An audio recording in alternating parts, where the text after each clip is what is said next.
Tom? Oh man, how you doing, Matt? I'm fired up tonight. I was just gonna say you're fucking shot out of I'm a cannon here. fucking I like how often do I show up in my work scrubs? Yeah. No, I've been sweating in these goddamn things all day, and I haven't even taken them off.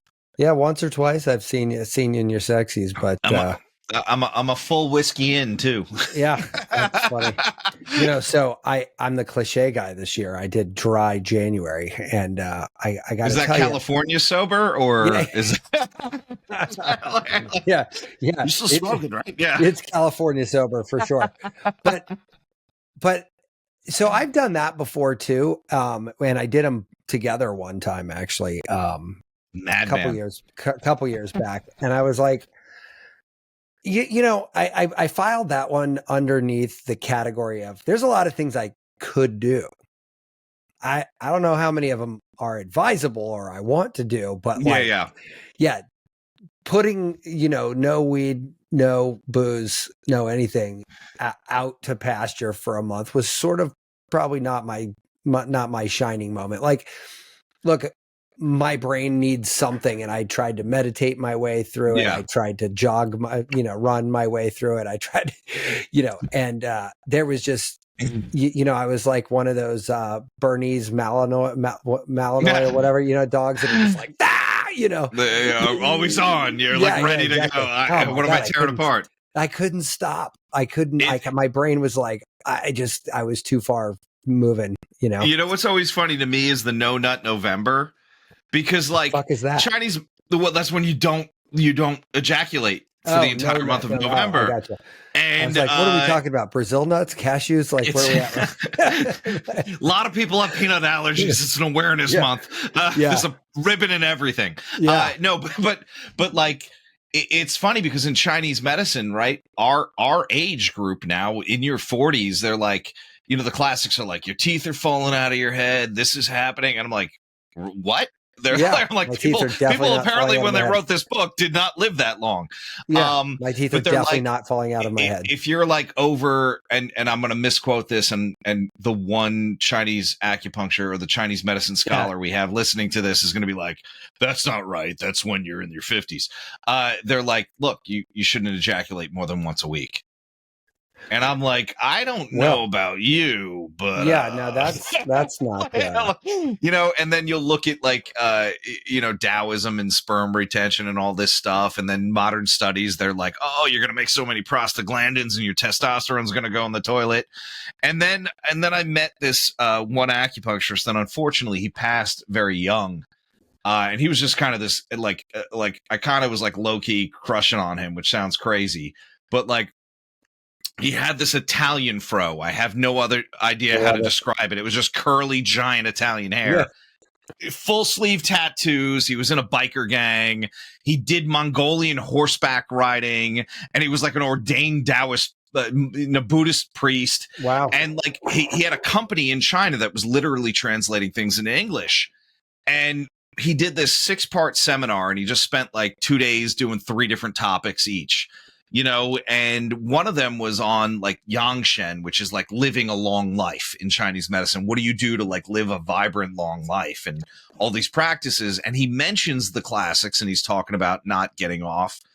And he's like, first of all, he's like, well, clearly you can see, I think the tattoos interrupting the channels is bullshit. And I'm like, all right, I love this guy. Yeah. And then he's like, and like, look, man, you're going to lose essence either way. You might as well enjoy it. Like, look, life is rough. It ages you. You might as well get off. It never really understood. I'm actually curious. You know what? I know Brian Johnson and Andrew Huberman don't talk about their ejaculation schedule in their volume in their.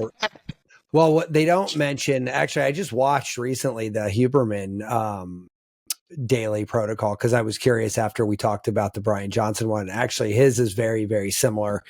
Not quite as I don't want to say frenetic, but Huberman's a teacher at Stanford. Like he has to live like a regular person life. So his is a little bit more practical in nature because it's not like you don't need like a PA living in your house to like get his protocol done. You know, a PA, a personal chef, exactly, a personal trainer. But like they don't mention that, like, you know, and I have heard various arguments on that. I think once a week is probably not the right number for me personally. Like I don't know if I'd make it. If I'm climbing up walls. Yeah, if I'm, you know, a couple times a week, what am I doing? Am I, according to these things? So the idea is right. So our kidneys, and this is the kidney system, not the actual physical kidneys. They were well aware that men had testicles and women had, you know, ovaries.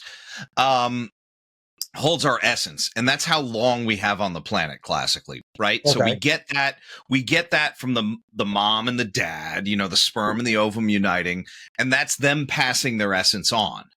Right. And this is very weird when it gets into Taoism, and there's a lot of weird books about sperm retention and being able to press on your perineum before you ejaculate so it goes back in, quote unquote. Wow. I don't think the physiology actually works like that.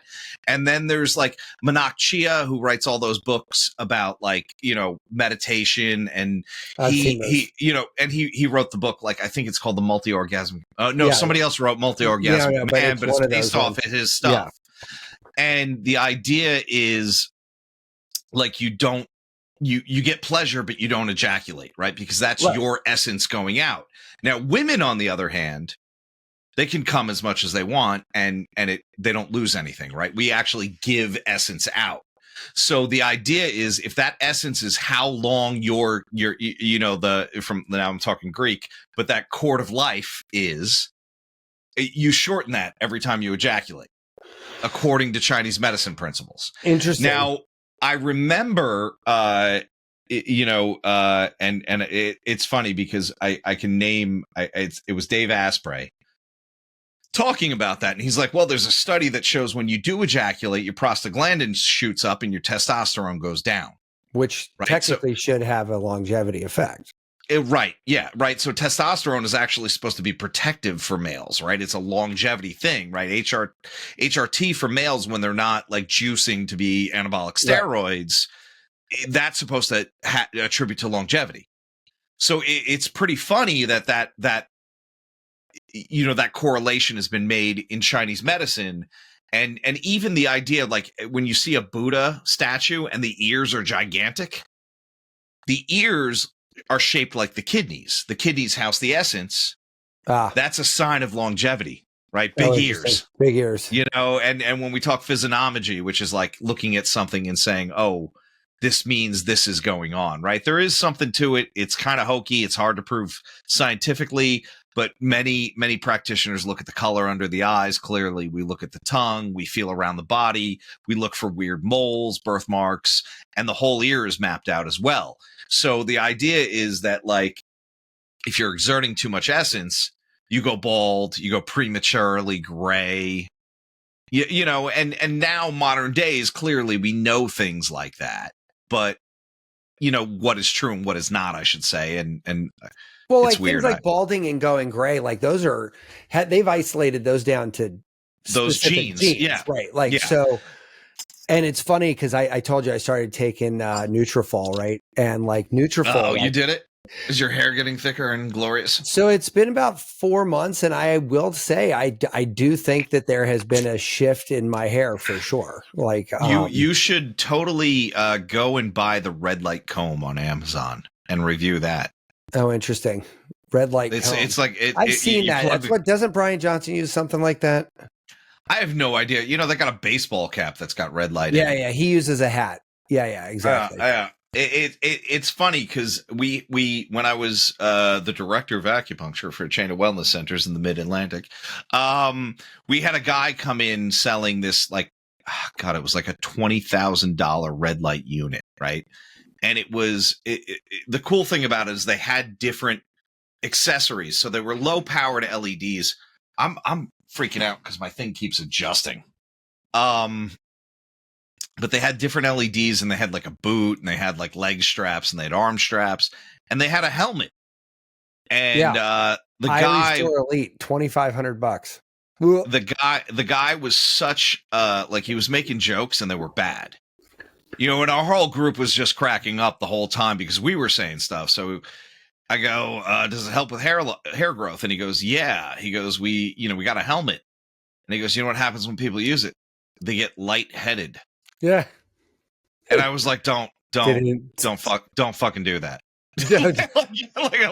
We were not having his jokes. The whole group was like, that was fucking horrible. Capitalist Pro S1, $2,400. Well, it's the baseball mean, cap one.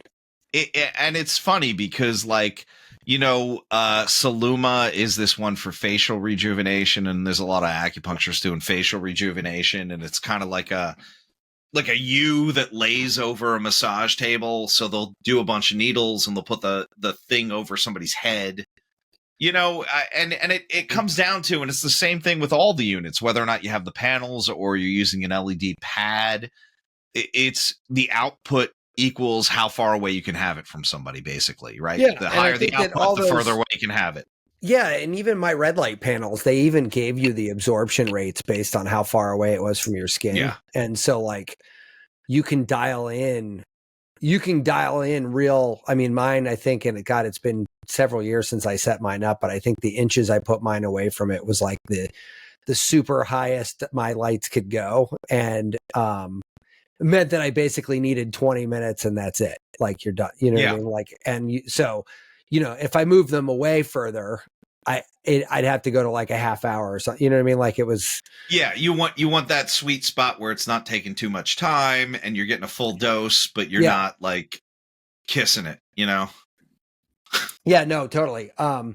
So yeah, I don't remember how we got down here, but I do remember what we wanted to talk about tonight. And you're pulling me back in, man. Well, so let me just tee this up here, and I'm gonna let you kind of like Vesuvius here, because I know you just want to like rip into this, but correct me if I'm wrong.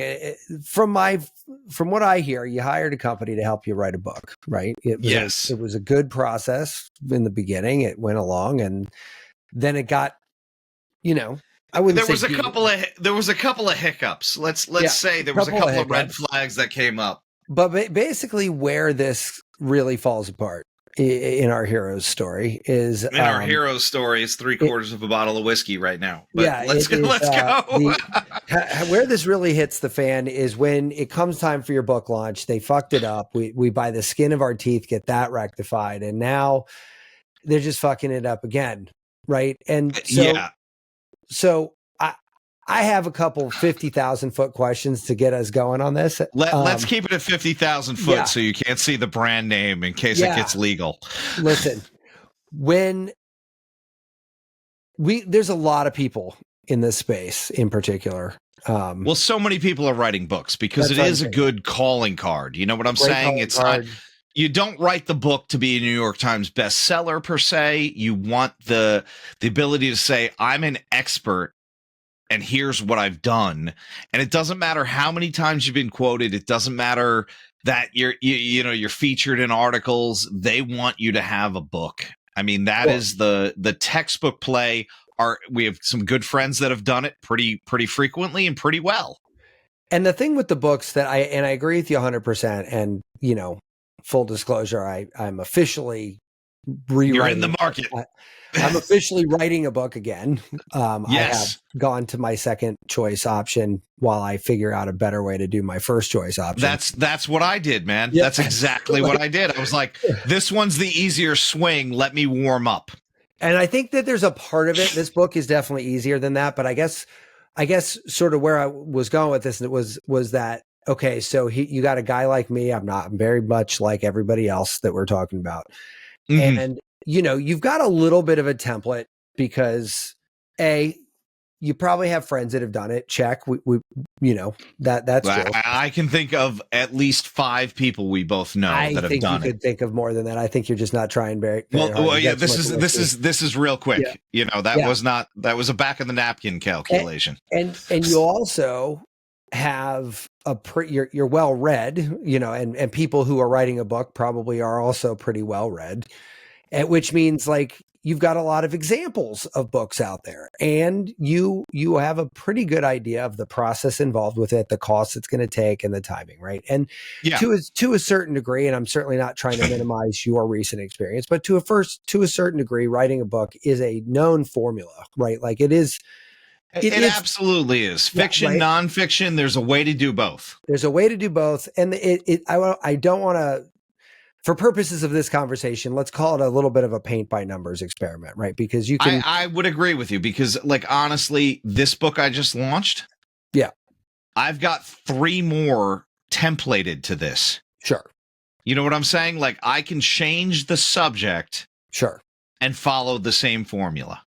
And that is all it takes for you to be taken seriously in this sort of crowded market, is to have that one thing that puts you up as a subject matter expertise. And in your case, and I suspect is the case with, I would dare to say, pretty much everybody who writes a book, even though that book has like tendrils into one specific area, esoterically it links you to a broader, absolutely, absolutely. Some of my favorite authors are doing interviews. They're on network television and all these things, and I'm like, you're not a subject matter expert in this, but it's tangential to what what you wrote a book on. So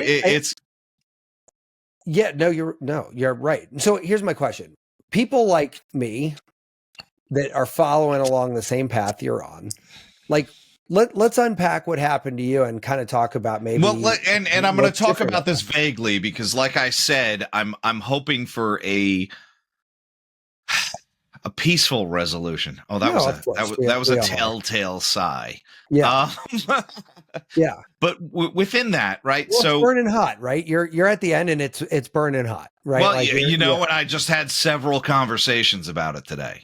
Oh yeah. So and with various parties. Sure. So I think I didn't make this anybody that's looking for small business help should apply to Goldman Sachs 10,000 Small Businesses. They're an amazing group. So I will say that they give you a business advisor for the duration of the course. This business advisor has not steered me wrong. She has private clients where she coaches and helps them figure out their stuff too. So I said, look, I'm writing this book. That is my business growth plan, right? I'm going to get out there. I'm going to be a subject matter expert. I'm going to be in front of people, and I want to talk, and I want to do TV, and I want to do this, and I want to do that, right? Real vision board shit. Sure. And she goes, oh my God, I just got this private client. She's got this company, and they help you launch the book. They're not a publishing company. She said, why don't you schedule a call with them? And I will say that I was promised a rather white glove experience. And I was told the time frame is about a year. And I said, all right, here's our fee. It's a monthly service. Like a cocktail napkin to book in hand 1 year, or what are the... So that's what she said. And I said, I've got this 80% finished manuscript. And she goes, oh, you move quicker. Right? I mean, makes sense, right? It's almost done.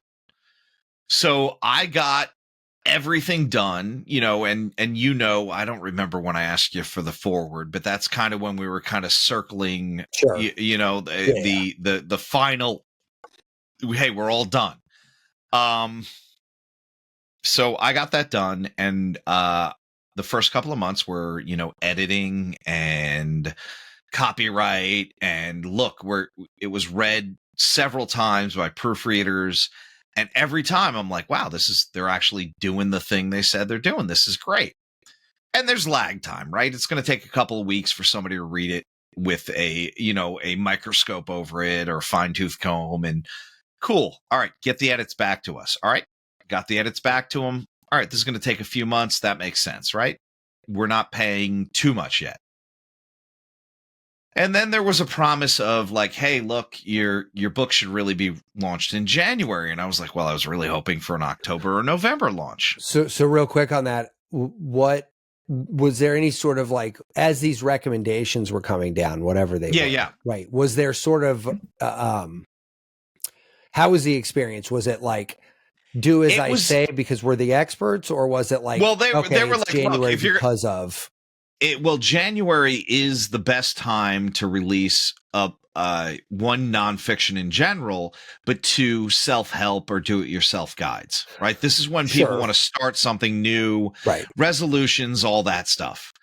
And I said, well, that makes sense, but what are you going to be doing in the meantime that I have to pay the monthly charge for? Oh, you're ahead of schedule, so you'll be able to take a break. You know, and the funny thing is, like, I'm being careful not to be held accountable for libel, and no one can sue you for libel in America. So I should just let shit fly. Yeah. But you know, I'm trying to be cordial and not discourage somebody or stomp out a small business. So in that time, you know, we're going through the process, and then like there's the cover design. Now, I will tell you, I've been working with my social media manager who does, like, I actually flew her out for the book launch, and everybody met her and they're like, "Oh my God, she's amazing." And I'm like, this is the first time in about 8 years of me working with her that we've been in the same fucking room. Oh, wow. And it was kind of great. It was great. And, you know, even people that were like, well, I don't know about her, were like, oh my God, she's fucking amazing. And Pam, I fucking love her. She's like family now. She's always gone to bat. She was at all these meetings and she's like, what are they doing? What are they doing this month? And that was a hard question to ask, because it was like, I just gave you a significant chunk of money, and we're not in layout. We're not in here, but what's happening this month? And you're not telling me anything. Right. And they're acting like, oh, this is a proprietary secret or something. Well, we mapped out everything they did. Nothing is proprietary. Well, no. And I told you, like we talked about at the beginning, this is a system. Like it's a system, it's a formula, and what they're selling you is hand-holding through the system. And, you know, we're at these meetings and they're like, oh, well, you need to build this, you know, your book army list. And I'm like, so I've got 7,000 patients sitting in a database. There you go. Oh, who are your influencers? And I start rattling off our New York Times bestseller buddies. Yeah, yeah. And they're like, oh, okay. And I'm like, hey, you know this fitness influencer? Yeah, that's my cousin. Yeah. You know, like, you know, and they're like, I don't think they knew what to do with us. And part of it, I'm going like, hey, Pam, I don't think I'm hot shit, but I don't think, I think they literally have a bunch of people that are trying to preserve grandma's recipes. And they don't know, like, I'm not even, like, we're not even flexing. And, you know, then they set up these random, like, oh, hey, we've got this monthly meeting to talk about this. Well, why'd you pick a time that I can't make? Arbitrarily, you picked a time, and they're like, well, we do it for everyone that's going to be at that stage. So I logged into a couple, and it's like, there's 2 people on the call with me. Mm. And like, one of them was a nice real estate agent, but he was fucking deer in the headlights, man. I'm like, oh, I live in this space now. I'm trying to be, you know, like, out there. I'm trying, like, we're doing this podcast for a reason. You know, we'd have this conversation anyway, but like, no, but we're doing to put shit out there. And you know, he asked some questions and I'm answering, not the person that's running the meeting. I'm like, oh, hey man, try this, try that. And he goes, oh, thank you so much. And I'm like, well, why isn't she telling you that? She should be telling you that. She doesn't know that. I was on a meeting today, like a networking meeting today for fractional people. And I had a similar kind of conversation where there's like 4 of us, and I just sort of knew more about it. So I was helping this lady out. But like, that was because like we were in a network group thrown together as 4 strangers, and like somebody just needed to do it. If I'm paying somebody, there's no fucking way I'm answering the questions for. Well, you know, like, and Pam, I'm not paying Pam for this. She's showing up to the meetings, and I'm like, dude, you're doing too much. I know I'm not paying you enough to be at this meeting. Right. And she's, you know, and we get off the meeting, and she goes, you gave him 2 gifts. And I'm like, yeah, but it's not proprietary. If you know what to search on the internet, you'll end up at the same place. Right. And she goes, yeah, but you found it out. You did it. You're the one that works that system, and it's working out well for you. Yeah, but that's the funny part, right? Like, I mean, did you see this LinkedIn thing going around about all the balloons in the hallway and the kids experiment? Oh yeah. I kind of like I LinkedIn for me is for business, and I'm not going to read feel good stories and shit. You know, the quick story is like they fill up this hallway with like 1,000 balloons, right? And they've got every one kid's name on each one, and they throw them out there, and they say go outside and find your balloon. And after like 20 minutes, nobody has their own balloon. Like, it's basically statistically impossible to think that you're going to get that, right? But then they said, okay, change the thing. You pick up the next balloon you see and go find that person and give it to them. And within like 3 minutes, every balloon had everybody had their balloon. Yeah, like, you know, and I never really like paid attention to networking like that. But I will tell you, since it's been brought to my attention, I have noticed that sharing quote unquote secrets. Yeah. All it does is help you, because if you help somebody get their balloon, like guess who they're going to help at the very first opportunity they can. You. Like, yeah, exactly. Now you do that hundreds of thousands of times over your life, and guess what? Like, you know, by and large, life is probably a little easier for you. You know what? You nearly summed up part of my speech that I gave at the book signing. Oh, really? Which was like, look, my name's on the book, but the only reason I got here is because I'm part of a community. Sure. Everybody in that room, and you and Joe and people that couldn't make it, and people that decided to go to the fucking Ravens game. I don't hate you. Believe me, I would have gone if I could have. But like, you know, they helped me get there. You know, whether or not it was like just encouragement, whether or not it was like, hey, oh, you need this? I know somebody. Right. Sure. You know, I mean, it is ridiculous to not think we're communal animals. Right. We have a society for a reason. And one of the fun parts about like social media is that I make fun of these people who are addicted to it. But like, you know what they're doing? They're sharing those secrets, quote unquote, on a very public platform to some of them are just dumbasses, but I agree with you. Just dumbasses. I'm not saying all community ideas are good. I'm simply saying, like, you know, like, but like, depends on the community. But that comment's really telling, right? Of Pam, where she's like, you know, you gave him 2 gifts. I'm like, you know, that's sort of a scarcity mentality, right? You're saying like, that's not well. I think her point with that was, you know, like, you did more for him than the company he's paying. Oh, I see. Yeah, of course. And that should have been, you know, red flag going off right there. All right. So far in the story, we're kind of feeling that there's a lot of kind of truths or mostly truths, but the veneer's starting to peel off a little bit, right? So now you know, I'm not feeling the personal pampered experience that I was told. Which you get over at a certain point, I imagine, right? Like, you're there's always a honeymoon period where like, oh, this is great. And you know, now it's still just work. It's just different work.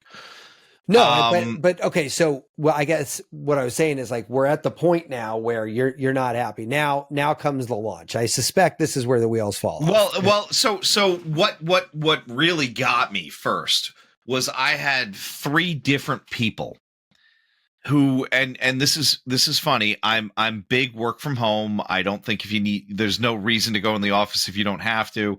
This company, every employee is 100% remote. And I was well aware of that without them ever telling me, you know, because it was like, I'd ask a question and then there's like 3 days before an answer. And we're not talking about heavy lifting questions. Right. Like, so they're clearly outsourcing the question. They're outsourcing the question, or they're like, this person's not in front of the computer, or they don't merit something as important. So they're going to back burner it. And I'm paying a significant amount of money a month, let's say. Sure. And I'm not going to Right. give actual figures because you will figure out the company Yeah, with a no, quick little search. But you know what they're doing was they were trying to give you a formula to write the book, and you know, me and Pam were like writing down every step that they were taking, and 90% of them were free steps. You know, there wasn't a cost involved.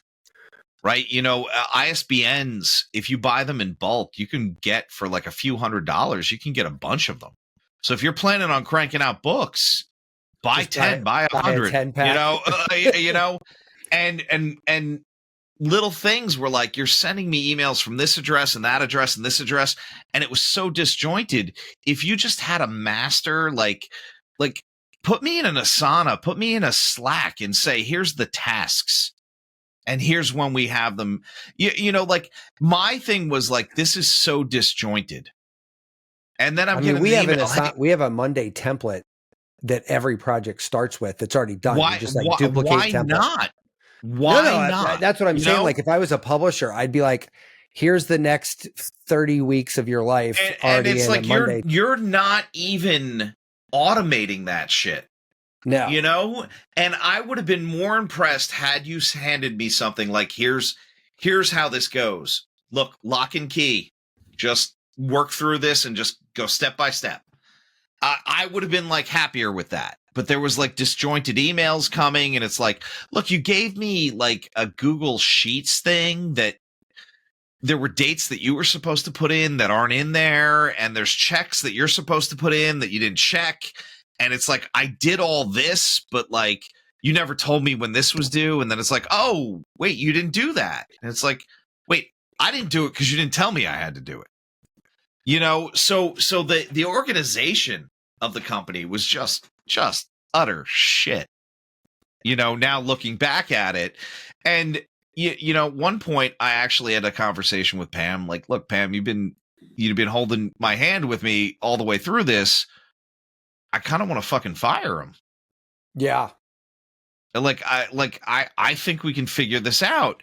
And Pam's like, let's take this as like paying for college credits. Let's learn their process, and then we never need them again. Yeah. Well, sure. we wrote everything down, and you know, we're getting closer to launch. And I get an email from the owner of the company, right? We're early December, let's say. And we're circling the, why do I say circling? We're like, we can see the finish line, right? Yeah. And hey, Tom, I'm going to order your proof from this other. When you buy wholesale, Amazon's more expensive. We have this other company that we upload the file to, and they print it cheaper. So that's where you're going to order your wholesale books. Like, Matt, if you said, hey, Tom, I want to promote your book for you. I need 50 copies. What can you do for me? All right, we're going to go order from them. I see. Okay. And they said, cool, you should have it by December 13th at the latest. Okay. So December 13th rolls around and I don't have it. Now, I had gotten an email from the owner of the company earlier saying like, hey, look, just so you know, don't get scared. We close the office from December 24th to January 2nd. We give everybody time off. Okay, cool. Not much is going on. Reasonable. The email says, you know, there isn't an issue that we can't resolve in 3 or 4 days tops. Okay, cool. So books ordered for me early December. It's like December 20th. I don't have a copy of the book. They told me it's 14 days. I figured, well, there's been some weather issues. You know, I'm getting alerts from FedEx. Well, not here. Not here. We didn't get snow until later. But, you know, Colorado got slammed. This got slammed. You know, whatever. Okay, cool. It's also the holidays. Maybe it's taking a little longer.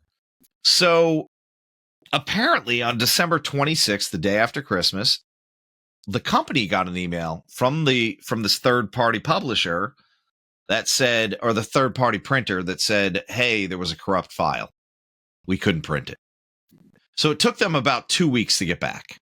Now, I got nobody to contact. I didn't even know the email came out. January 2nd, I send an email like, hey, man, you guys are open again. I still don't have a proof of the book. and I need 100 copies for the 20th, which is when our book signing was. Sure. Because the launch date was on the 17th. It took them days to respond to me. About 5 days to get back to me. So now we're like a week in because it's Friday afternoon. Shit isn't happening Friday afternoon. And I go like, I need these copies. So you got to fix it. And they're like, well, this company's never told why did it take almost 2 weeks for them to tell us the file was wrong? And I'm like, I don't care. I need copies of the book. And after a lot of like blood pressure medication and everything, and about a week and a half, it took them to go like, look, we found this third company. We're going to order you books. You know, we're going to pay for them. And I'm like, that's the bare minimum. Yeah. You know, like I've got 100 people coming to a book launch. By the way, those of you that came out, thank you. Those of you that couldn't, I totally get it. We were overlooking the Raven Stadium. We saw fireworks go off. We saw the A-10s do the flyover. And we got some golden hour photos that will go up. I look absolutely perfect in it. Nice. There you go. There you go. We had a great turnout. We had about 80 something people in the middle of like Ravens country, right? But those books that they ordered from another printer came Friday afternoon, the day before the fucking book launch, in a fucking snowstorm. And I was like wound so fucking tight. Well, like, I mean, how do you have a book signing without books? Tachycardic is where I'd be right about there. Look, man, I started a new blood pressure regime. Hope we could list our supplements again. I upped mine. They're working great. I'm feeling oddly numb and I've been passing out a lot lately, but it's at least my blood pressure was low. But within that, you know, the other issue was because there was this issue with this other printer. It was only live on Amazon on our launch date for the fucking Kindle edition.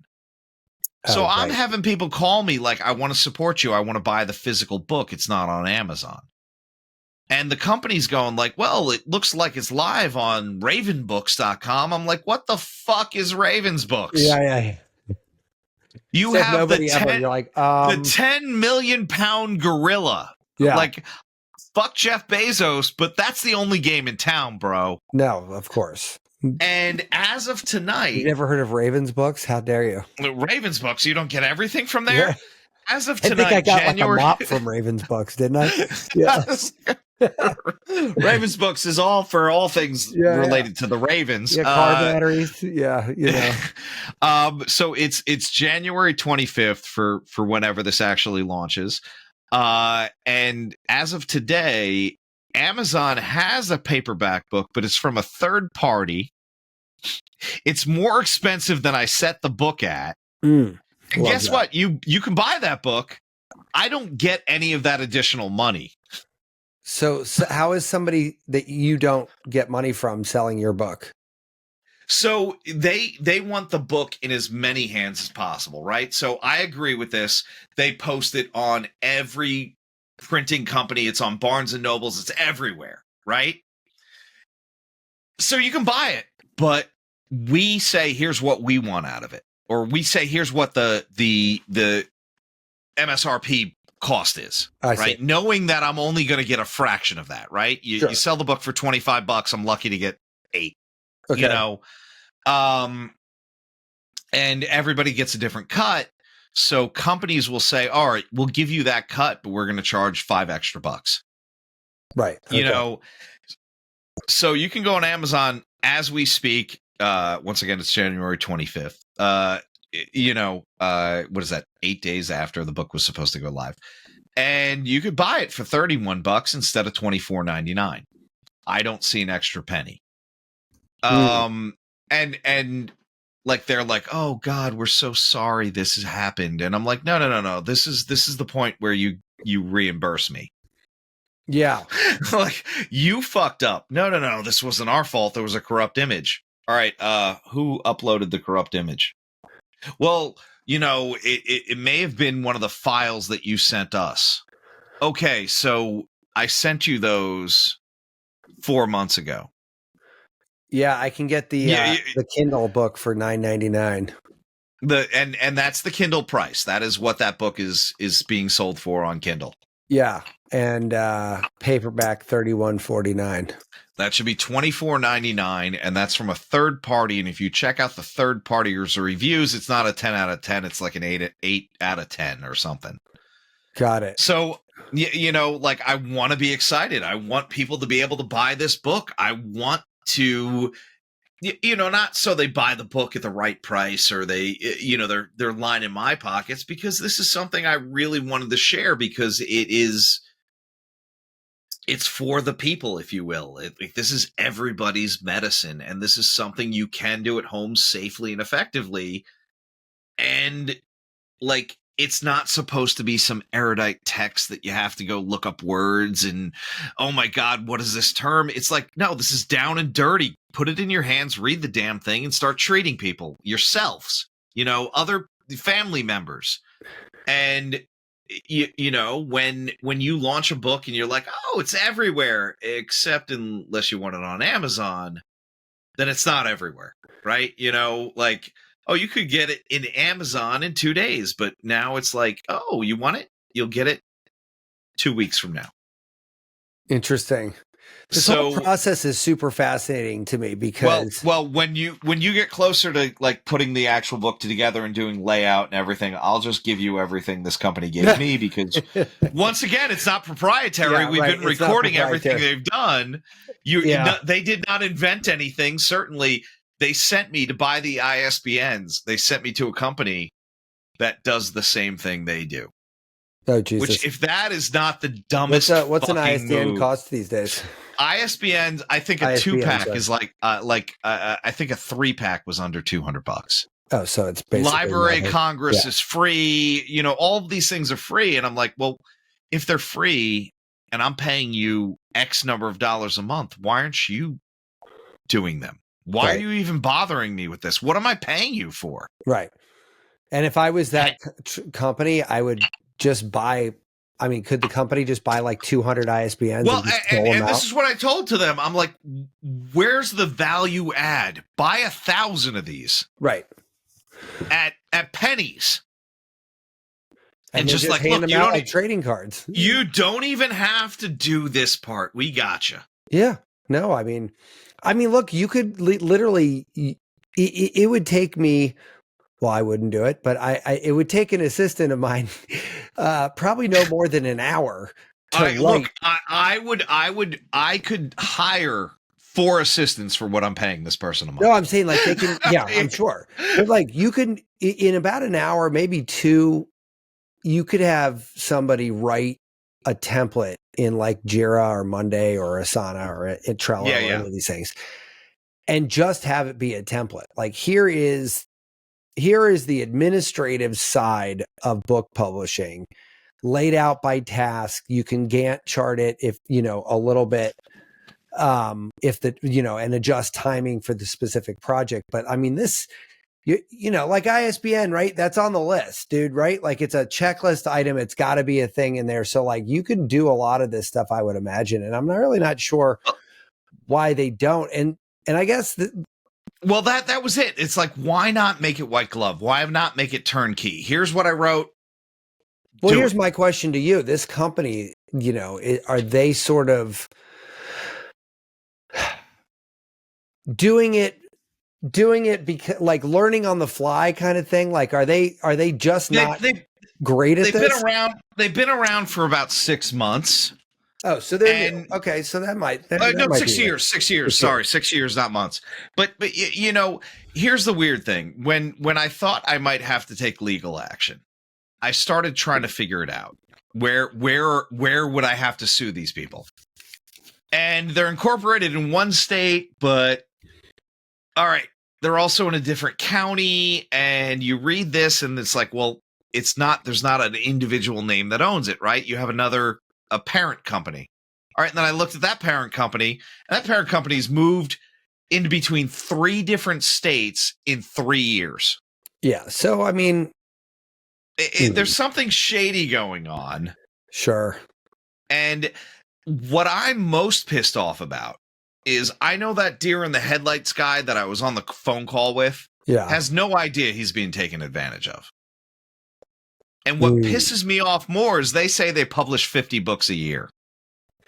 It may be bullshit, but for every one that knows what's going on, you got 49 motherfuckers that are just in the dark, just handing these idiots money. Yeah, it sounds like it. It totally does. So look, if I'm going to take the hit financially, I'm fucking your life up. Yeah, yeah. You know, why? On principle, because you're taking advantage of other people. Yeah, it's a douchebag maneuver. And I'm interested in the turnaround time on communication because that is killing me. If I ask you a simple yes, no question. Yeah, it should be. And it takes you 3 days. Yeah. And I'm paying you what I think is way too much money. But that's that part about how many people they're taking advantage of. I mean, this goes back, in our conversations, literally to episode 1, right? Episode 1, yes. Like when people are taking advantage of other people. Yeah. Good callback. Well, as they say in the industry. Yeah, well, I mean, it's one of the undercurrents of this show is that like this industry as a whole is definitely just rife with people ready to take advantage of people. And I think that, look, there's a lot of people out there. A lot of people are good at a lot of things, and it's not as easy to stand out anymore. And honestly, books are even though they're, a pain in the ass, they're expensive, whatever, it's still a high leverage lever. It is the most expensive business card you can write. Right. But like that, how many acupuncturists are there? There's, and how many web designers are there, and how many business consultants how do you differentiate yourself? How do you say I'm the one you should be listening to? And if we go back to our, I think you missed when Jack Alaka came and spoke. No, I was there. I was there. I was there, and he was saying, "Be fucking Louis Vuitton." Yeah, and I was there. With the backflip story, I thought that was hilarious. He's like, if you just like doing backflips, and and you just you got good at doing backflips, right? And I wanted to hate that dude, and 10 minutes in, I'm like, I see what the fucking allure is. Yeah, no, of course. And no, I'm in. I want to do drugs with Jack Aloka. Yeah, and his idea was simple, right? If you're really that good at fucking backflips, somebody's eventually going to pay you to do a backflip. Going to pay you money to do backflips, right. Yeah. And the only people that you ever want to talk to are people that think you're worth paying to do backflips, right? And so, like, when you look at like the book, what I find intriguing about it, and quite frankly, is one of the bigger reasons why I want to do it, is you sort of bring the mountain to Moses. The people that want to pay you to do backflips are the people that are going to read your book and be like, this is the guy I want to talk to. Right. Like, yeah. And then when you have a conversation with that human being, there's no selling at all. Like you're just, they're already in. They know what you're capable of. And they know your point of view, your worldview, your perspective, like all of it. Yeah. Like they probably know a bit of your process, if not all of your process. So like, yeah. And it is a shame because now look at you, right? Like you dumped a lot of emotional energy into this outside of the cash, a lot of time, which is like, not to quote too many people here, but like, the David Hools of the world that are like, the only currency you can't reprint is time. Like you just can't, there's no workaround for that, right? There is no workaround. And at the end of the day, isn't that the only thing we're kind of selling? That's it. It doesn't matter if you're a prostitute or you're a fucking neurosurgeon. But like what I'm saying is like for you to be getting dicked around like this, right? Or in the more nefarious version, like the deer in headlights guy who doesn't even know, the poor sucker doesn't even know getting fleeced. That sucks even more so because like in a way, and I don't want to get too mean, but like you're basically trading on their emotional vulnerability and and it's leading not even them. this is not even you taking advantage of somebody stupid, right? So there's willful ignorance, and then there's just I don't know anything about this world, Sure. right? You know what I'm saying? And even the pitches. Let's talk about the pitches, right? So I got media pitches. This was the sale, the launch, 20 media pitches. Okay, can you tell me who you pitched? Right? And there was a couple of like I don't even want to say national, but there was like on the list there was like the Baltimore Magazine, and it's like, well, do you know that like a few years back my clinic got best holistic center? Did you leverage that when you spoke to them? They actually awarded me that. That's an in. You know, no, you just pitched. I didn't even fucking see the pitch. And then the list is other shit, right? So then I get this email like, and you might want to do this when we get off the phone or when we get off this call. You can literally go on Authority Magazine. Authority Magazine's great, right? It's a big aggregate, let's call it that, right? So if you're an expert, here's several hundred topics that we're writing about right now. If you're an expert in one of those topics, you can write and answer the questions and we will publish it. And we'll link back to your website, we'll link to your book, we'll link to whatever the hell you want. So they sent me this like email like, oh my God, we got you on Authority Magazine, this prestigious thing. And I'm like, I've been on that twice. I know how it works. Yeah. I will answer these stupid fucking questions that I've answered. Like the first is like, who are you and tell us about your story? I'm like, all right, I will rewrite the first 2 times a third time. And then answer the questions about pain relief. Oh, and then they're like, we'll optimize it to direct it to the. I'm like, oh, so you're gonna link to the fucking book. Is that what you're gonna do? I'm like, that is not optimizing. That is you putting in the link to the fucking book. Yeah. You know, and I don't want to be like, honestly, I did not limp in with this book. You read it. You know, it's not. It is supposed to be down and dirty, educational, get you up and running. You know, this is the no frills. I'm giving you what you need to know. Get out there and help people. You know, and it was kind of insulting when that was the one pitch that they said that landed out of 20 pitches. It's like, I have a better success rate. I was in Forbes last week. Yeah. You know, like, dude, no, seriously, I got into Forbes. But here's the funny thing, though. Like, I mean, I think maybe that. So I think this actually is a little bit more motivational than I originally thought, in the sense that, like, oh, good, this is a feel-good story. Well, not a feel-good story, but think of it this way, right? Like the guy, your deer in headlights guy, right? Like let you know, just look at that. I felt so bad for him because I'm like, he doesn't even know how bad he's getting fleeced. Yeah, but let's look at you versus that guy, right? So you know a bunch of people that have written books, a couple New York Times bestsellers at that. You know, you've got at least a couple, you know, like and that's not normal, right? Like there's a lot of people on the earth, only which a very small fraction of them can say they are friends with one New York Times bestseller, let alone multiple. Right. Yeah, and it's just not, absolutely. Unless you're a literary person, you work for the New York Times, or you're in a major metropolitan area with and involved in the literary culture. It's unlikely. You know what I mean? Like it's not like a normal thing, right? You know, everybody's not crawling around writing New York Times. You know, and honestly, to that point, I'm blessed with that, right? Because that is a privilege. That is totally a privilege. But it's not just, it doesn't end, the privilege doesn't end there, is my point, right? Like no, it definitely doesn't. You also are good at your job, which means you got good coverage, like that that holistic wellness center thing. Like that's like one example of it, right? But like, you know, and the fact that you are a Baltimore guy, and Baltimore is really a small Baltimore, right? And so everybody knows everybody. You piss off the wrong person, you say the right thing to the right person, all of it. But more importantly, you know how the cogs fit together, right? And, and that takes time and the effort, but you know that I paid for 20 years, you know? Yeah, but that's my point. Like one could argue that you didn't really need a book coach, right? Like that you could have just gone out and done this, because to your point, it's not like they're But what you need is Pam was right. You paid for the college credits, right? So you basically, you got justification you got the template of how to do it.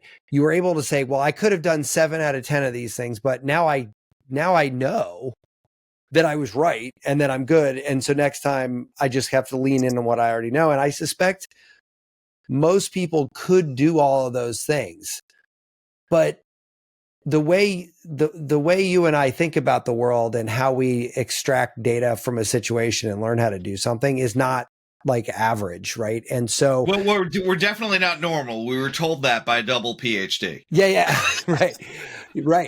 But who also wrote a really fucking good book. Yeah. And we're not normal, but that's the thing. Like what I think we do is we fall victim to that. Oh, well, you got to write a book. Okay. So you hire somebody who's going to help you publish the book. Well, like if I'm like going to a restaurant, I've got Yelp to tell me, if the restaurant sucks, right? Don't go there. I don't order this when you're there. Yeah. Right. Unless a friend of mine, and here, this doesn't even help me because I do have a friend who's writing a book right now. I can't ask you for a publisher because you're like, no, fuck those people. Well, fuck that person. Yeah, right. So like, I do have somebody else who's another friend from a different connection that I'm like, no, that one I'll go to next time. Yeah, I just, I don't know. I think there's a lot of tools out there these days that like you might have, but I think the experience was valuable for you, I think. And I think that, look, you live, you learn is kind of the expression. And, sometimes you pay, but, yeah, but I'd be heavily tactical. I'd be heavily tactical at this point because I'd be like, look, next step is like, I know what to do. I'm going to get 80% of the way there and I'm going to pitch a formal publishing company, even if it's a small one. Right. Yeah. I mean, but nowadays you can self-publish. I mean, you got all kinds of options these days. Well, we're still #1 in Chinese medicine on Amazon today. And we're pretty high in acupuncture and that's awesome. we were really high up in pain management. So 3 categories, we were #1. I don't know where, like, cause it could move so quickly. But within that, like now I can even leverage those screenshots I got, it's like, look, when I go to a publisher, look, this was my last book.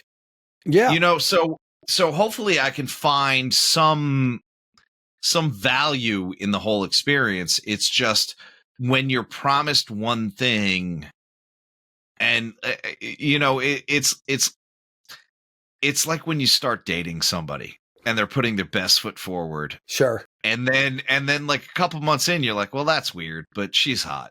Yeah.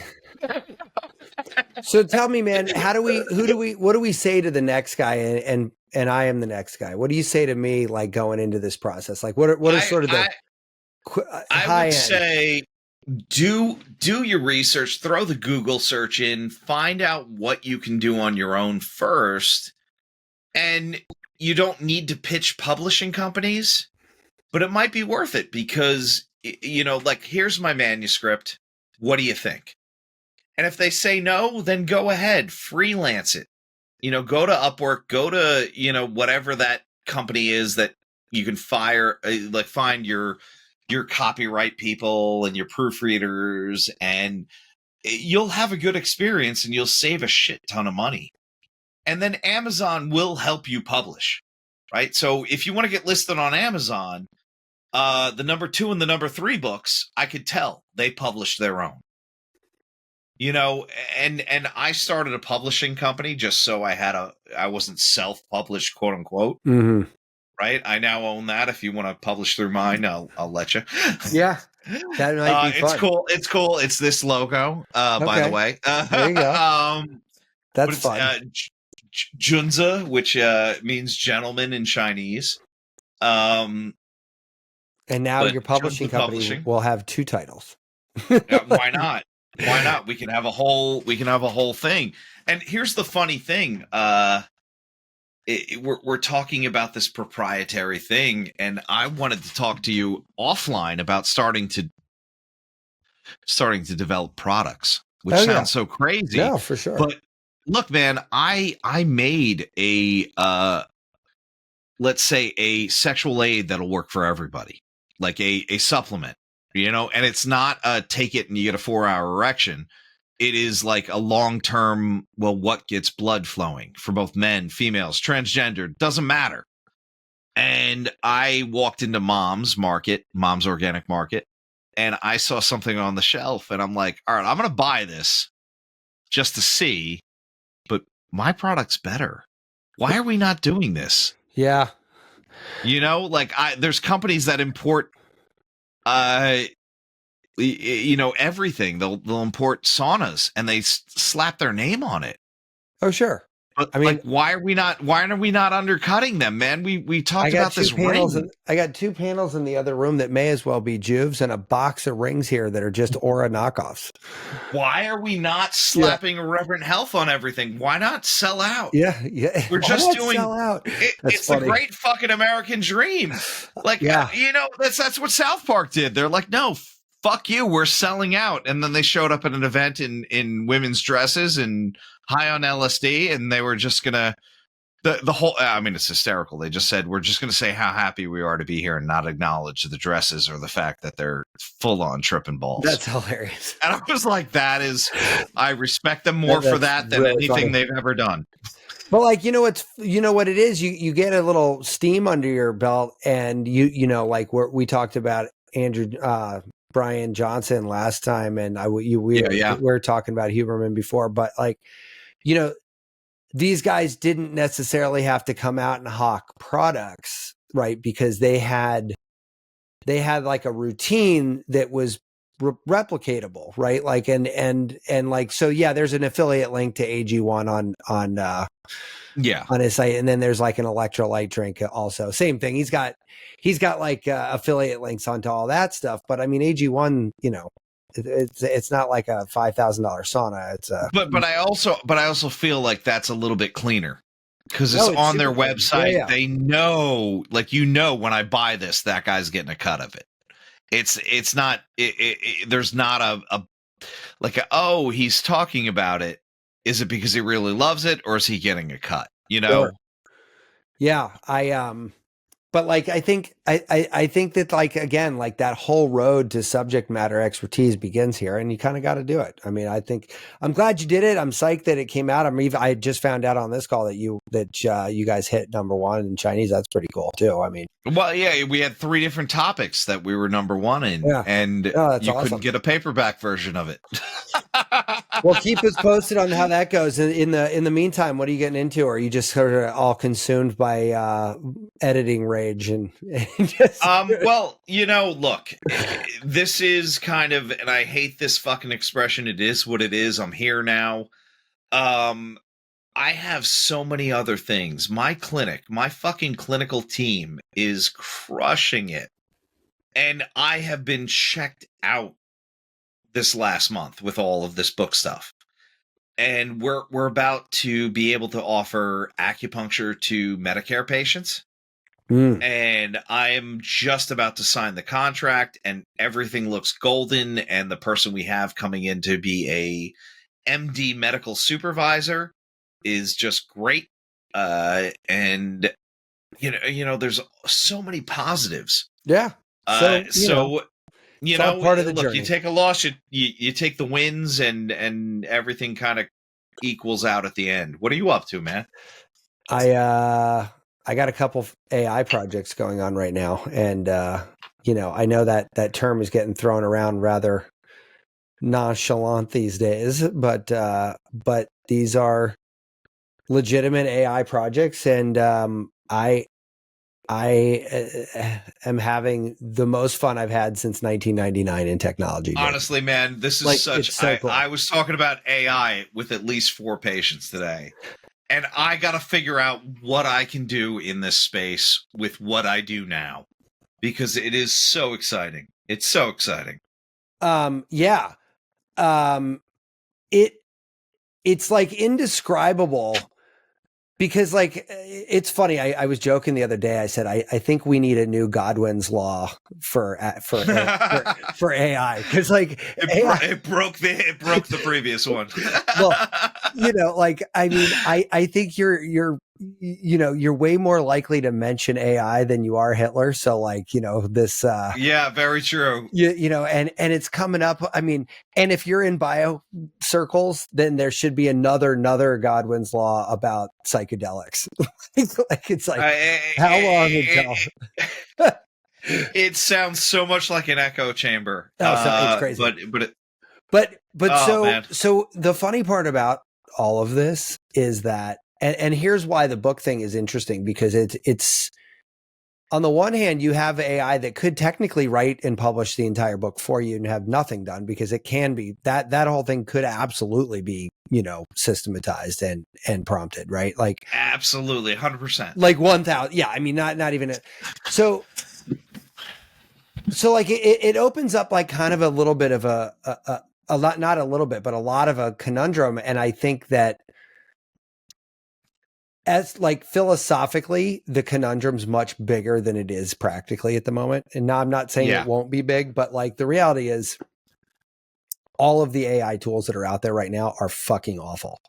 Not that the functionality is awful, but they're made by engineers, so they're fucking useless. Like you cannot. They're not the iPhone of AI. They're not intuitive. They're not 64 of AI. Like they are like literally like terminal prompts and shit. I mean, it's fucking terrible, right? Like, but this is not going to take 1980s to now. This is going to take 1980s to like 1982. It's going to go a little slower than that, I think. I mean, you think so? Yeah, only because I think there's just too many practical problems in the way between now and then. Like you can't just turn off a faucet of human capital and expect, you know what I mean? Like you can't, like that's just not going to happen. I'm not going to lean out of the way of my feline Castro. Yeah. Poster. I can't say that I think that's going to happen, but like, look, it's super exciting to be using tools that are truly as modern as it gets, right? Like there isn't a more I did send you the George Carlin AI. Oh, I've seen that.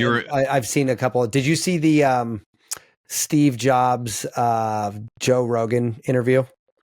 I've seen a bunch of Joe Rogans. I haven't seen the Steve Jobs. So there's a Steve Jobs and Joe Rogan AI that is fucking indistinguishable from reality. Like, I mean, oh my God, that's so crazy. Like it was at a point where this British guy was walking us through it, and he even came back on. His eyes were like this. He's like, dude, like I can't. That was fucking weird. Like, it's like, and I was like, and I talked to another woman who got her PhD in hyper realistic avatars. And oh yeah, you were telling me about her. Yeah, we should get her on the show. She would love it. Yeah, I mean, talk about like if you could imagine if you could digitize you as a doctor. Like imagine Huberman or Greenfield or Crusser or any of these online influencer types. Any of them, yeah, digitize themselves and then just created full shows where they are hosting it and walking through interviews or walking through stuff that is reading out of Boundless or is, like for Ben, like, I mean, dude, there's enough information in Boundless to host 3,000 hours of shows, right? Like that thing is like. Absolutely. Yeah. I mean, because that book is that's bigger than the Bible. So I got about halfway through that book and I was like fatigued. Like it hurt to continue reading because each page goes wall to wall, just like, it is dense. So if you took the PDF of that book and just digitized or just fed it into like Ben's. Here you go. Yeah. And so when she was late for that thing, she was late intentionally. And I mean, I knew it was fake, but brother, I was looking at it like, damn, this shit is fucking good. I think we still need to. How many episodes do we have? 60 something? No, almost 70. I think we should upload them and just say like, hey, just generate one. Just generate one. Yeah, here's a topic. Yeah, here, go for it. And it's funny because like, when you look at the canned avatars that are out there, like they feel a little like canned avatars. The thing with her digital one is it did not have, and the Rogan Jobs is another good one. There is no, it has every that Rogan does and every like high pitched end that Steve Jobs, like I don't know. Everything is perfect. It gets like, their intonation. It gets their expressions. Perfect. It gets all of it. Yeah. So basically, it's scary. So basically what we turned, last month in December, I just said to one client, I'm like, look, here's the deal, man. Just pick it. Anything. What do you mean? Anything. Like just literally name anything you want to do for your company. And we just started throwing ideas around and we landed on a couple and we just started building them. Cause I'm like, look, man, there isn't a rule here. There's not a limit. There's not like a boundary. This is the great wide open. It literally just tell me any weird thing you want to do. And I guarantee you there's a way to do it. And like that concept is basically like trying to explain infinity to a kindergartner. I gotta tell you, I had this exact conversation with a patient. Like, you don't understand. It's not just huts that you can walk into and get like a full physical and everything tested.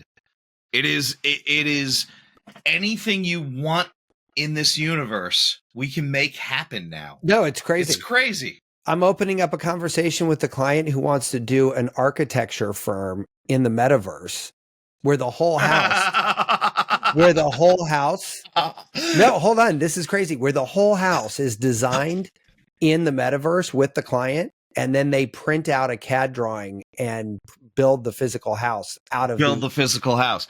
And the crazy thing is the technology to fucking 3D print it is already there. They're doing that in China. No, it's not just, well, they're doing it here. There's a couple neighborhoods out like like a Sedona type place where the whole neighborhood is just Well, that makes sense because if you're going to use concrete, you have perfect insulation. You have all these things. Yeah. Oh my God.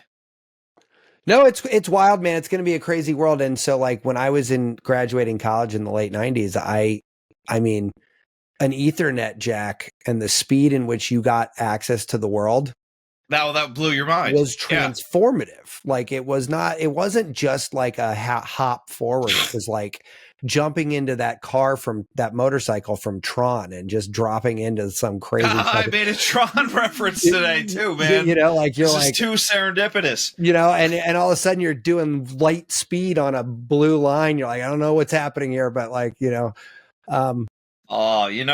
it's funny that like, cause you've always had this like super optimistic take on all of this. Cause I'm like more of like Terminator. It is optimistic. It is not full roses, but yeah, I mean, problems are going to come up, but I think we can solve them. I think problems are already up. People are freaking out about a lot of things. The tech layoffs right now are not helping anybody's mood. No, definitely not. Everybody's like, oh, it's already happening. Well, but like, I mean, to the Carlin episode, it's like, no, that sounded like a Carlin joke. No, it's, that it was scary. They wrote a whole comedy bit on AI about it just wrote jokes from scratch. And its shtick was I'm an AI, and he basically was like, what do you get when you two AIs walk into a bar? It's like, Jack Aloka was actually talking about it. He's like, they're already writing dad jokes. And I'm like, well, that's kind of low hanging fruit right there. But what was that a year and a half ago? Yeah, it's an evergreen topic. Dad jokes are the best part about dad jokes when it comes to AI is they're perfectly predictable jokes. And it's like not a, that's not even a flex for them. The bar you got to jump over to write a dad joke ain't high. So. All right, man. Well, listen, we better wrap this up. I do want to keep tabs on this book thing, but yeah, hopefully everybody else out there is writing a book, which is, I would guess, all of them. All of them. Yeah.